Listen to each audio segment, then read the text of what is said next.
Hello and welcome. I'm Debbie Bergio. Today we are joined by Carmen Edmonds of Wayforth, the Client Experience Manager, who is going to share with us tips for decluttering. We've moved 14 times as a married Navy couple, but we've been in this home 14 years, and I need some help, and I wonder if you all might as well. Carmen, thank you so much for bringing us this very important presentation. Thank you. It's a pleasure to be with you today. We're excited. It's springtime. It's time to declutter. Absolutely. So let's give this, all right, take it away.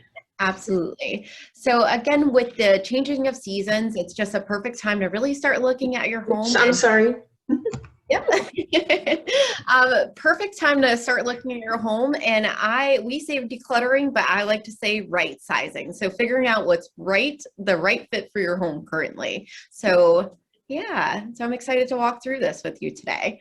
Again, my name is Carmen Edmonds. I'm with Wayforth. We're a full service move management company. And my contact information will be at the beginning and end. So we are happy to help you with anything if you have questions on this presentation.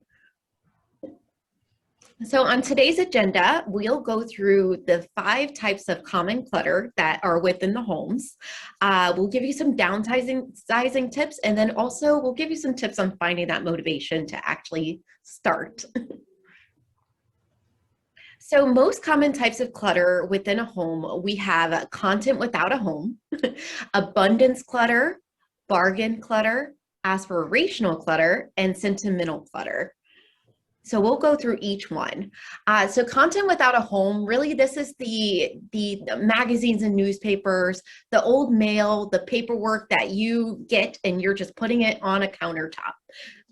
So that's something that we see a lot in homes. And then we have abundance clutter. So does this look familiar? Everyone in your cabinets, things that you're stocking up on, like food items, clothing items, decor, things that you're buying some of and you don't really have a space for.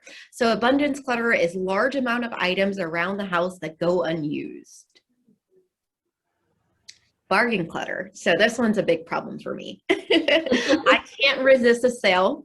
So really it's those things where you're in a store, something that really something isn't necessarily a good deal if you're never going to use it. And that's something that I have to remind myself of every single day. So things that you're looking out for when you're talking about bargain clutter, you're thinking of the freebies. You're getting these items where you're just like, oh, that's great that I get it, but where is it going to go in my home? Things that come in the mail, things that you buy one, get one free items, and tote bags. Again, you're at the mall and you're getting these things and you're not really thinking about where that goes in your home, and it just creates this clutter. Aspirational clutter. This is one we all have. So it's probably clutter if you tell yourself you'll be a better person if you have one. You buy these things to start a hobby but never use them, which is so common. You hope that people will like or accept you more if you have this. This aspirational clutter, meaning things like workout equipment, sewing supplies, kitchen tools that go unused. You're like, this is something I absolutely need and I'll use it, but it's 6 months later and you haven't used it. It's really being honest and categorizing these levels or these types of clutter within your home. Sentimental clutter. So this is the hardest thing to part ways with. These are your memories. These are things like photos, scrapbooks.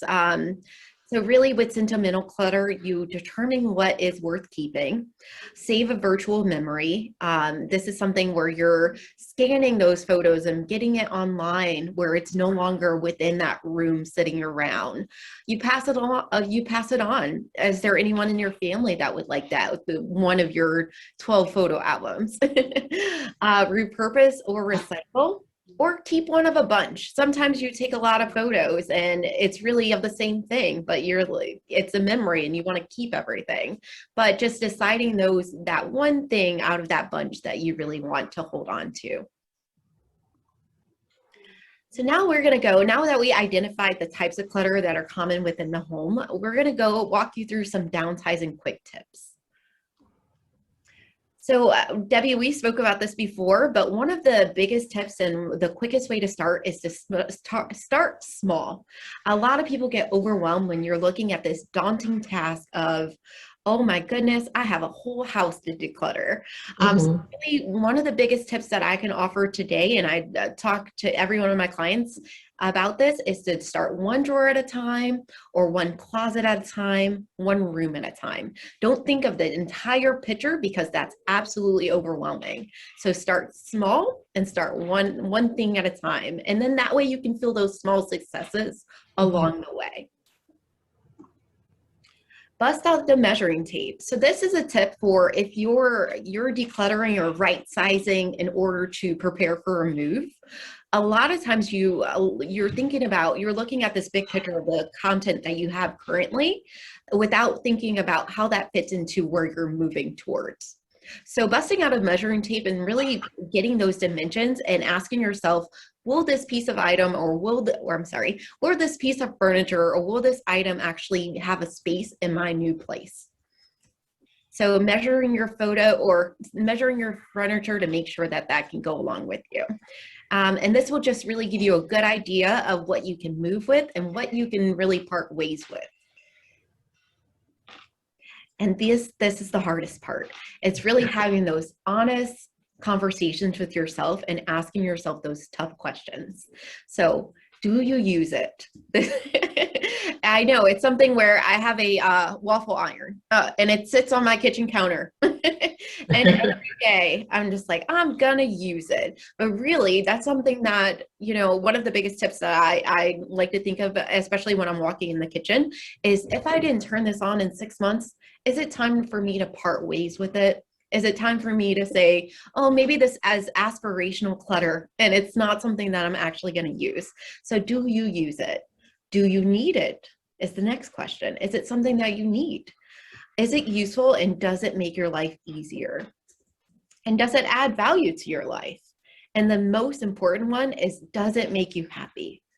Because again, if it's all of these things and you say you don't really need it, but it makes me happy, I wouldn't suggest it for every item. But if it's that one piece of furniture or that tote bag that really makes you happy, we never want you to part ways with that.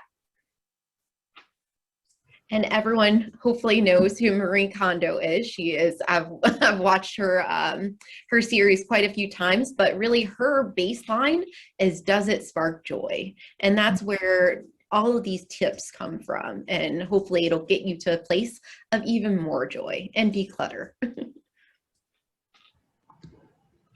So some real tips as far as the process. So creating sorting stations, sorry. Have you used it within the past year? So these are the initial questions to ask yourself when you're starting this process.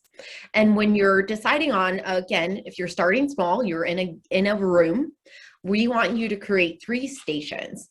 So a station for keep items, a station for sell and donate items, and a station for toss items. So it's really creating this command station of where everything goes. And it'll help your brain actually make those decisions as well. So once you pick up an item, you decide where it goes and you put it in that box. And that'll help you really streamline that process. So again, having that keep station, sell and donate station, and toss station. This is a great tip, and this is something that we suggest to our clients very frequently, is that if you one of the motivational things is to, if you're parting ways with things, let's try to make some money off of it. So really do your homework on what will sell.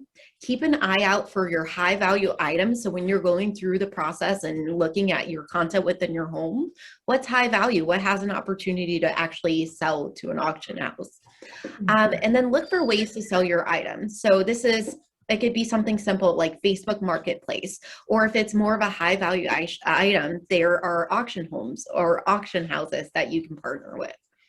And always remember, if you give something away, you aren't paying to remove it. So really another motivational factor to walk you through those steps. Donate items to your local shelter. So build your karma. Donations is a perfect way to cut down the clutter. It's, again, you're making those decisions and you're moving it out of your home, and you have those small wins where this room used to be full of clutter and now it is in a donation place. Take back your space with storage. So Wayforth, the company that I'm with, actually has Concierge Storage. So when you're creating those stations, you have maybe you have a station that you are just not ready to part ways with some of this content. We have concierge service. So we will actually bring our truck or a van to your home, collect the items that you're really not ready to part ways with, and we take it to our warehouse and we can store it until you're ready to make those decisions. And when you decide, we can either deliver it to a donation station or we can move it back to your home, although that's not our ultimate goal. But really, it'll allow you to have the space where it's no longer your home and you can work on the next process. So again, if you're not ready to part ways with it, we have a solution for you. And really, this whole process, it's yes, you want to be motivated and ready to do it yourself, but sometimes you need the additional help. And Wayforth can offer some helping hands if you need it. Wayforth is a full service move management company, but we also specialize in space planning, sorting, and decluttering. So again, if you're working through those boxes and you are overwhelmed and you don't see a way out of it, our company can come in. We have a dedicated person that will partner with you, ask those tough questions, and be able to get you to make those decisions. And the greatest part is once you make those decisions, our team member can take that from your home. So those decisions are finalized. And with us being a full service moving company, if you are moving, we can walk you along that full transition. So we begin with the space planning, the sorting, decluttering, making a plan for the move, and then also the moving of it. And then when you get into your new home, we can carefully unpack and arrange items, every single item according to your preference and your daily lifestyle routine. We can help you settle in. We, of course, have those storage solutions. And again, if you are moving out your home and you are selling your home, we can actually assist in the whole clear out process and the clear out process and making it room ready for the realtor. So really, we're here to help if you need that help. And this is a slide just telling you, especially during the time of COVID, all of the precautions that our company has taken into keeping our team members safe, but also our clients safe. So daily we do temperature testing, mask and glove wear, we do meticulous cleaning, and we have a mandatory health and safety program for every one of our team members. And the last tip I'll leave you with of downsizing and right-sizing is really once you fill that box, let it go. A lot of people go through this whole process and then we just have labeled boxes of this is for donate, this is for sell, and it's still sitting in that room. So really making a plan, deciding that this is your decision and not moving backwards on it. So a helpful hint would be maybe moving it to the porch, the garage, or having one of our Wayforth team members maybe coming by and collecting it. Really tape that box shut and say goodbye to it. We don't want you to do all that work and it's still in your home. And really another tip was saying, it's just once this is done, your mind is going to be free and clear and ready to focus on other things of your spring. You can enjoy that, the beautiful rain that's coming down right now because you feel accomplished and you actually did it. You got it out of your home. So really, again, just to recap, it's all about starting small, having goals, setting up those 3 stations, and remembering that once it's done, let's now move it out of your home. And you can do it. You can do it. And questions? Do you have any questions? I really appreciate this because I share with you, we did this last year with my mom's home after she passed, and the initial getting started was hard. Mm-hmm. But then once he said, we really don't need this, we really don't need that. And it was really helpful, that toss, the donate and sell, and the keep piles. Just having that in my mind really helped. So now I just need to take on some of this from my own home. Absolutely. And really understanding the levels or the different types of clutter, because a lot of people, it's just throughout your home. So really walking through and labeling, is this aspirational? Is this abundance clutter? And then that helps you move forward. And now you can make decisions, more educated decisions about what you're going to do now that we've labeled it as this, as such. Yeah, ours are aspirational from hobbies and books. As you can see behind me, books. This is just books. those, those are my things. So, I've been teasing my daughter that she's getting married this fall, and thinking, oh, when you have your house, I'm going to show up at your house one day with a truck full of boxes of stuff. She's not really excited about that. Not at all.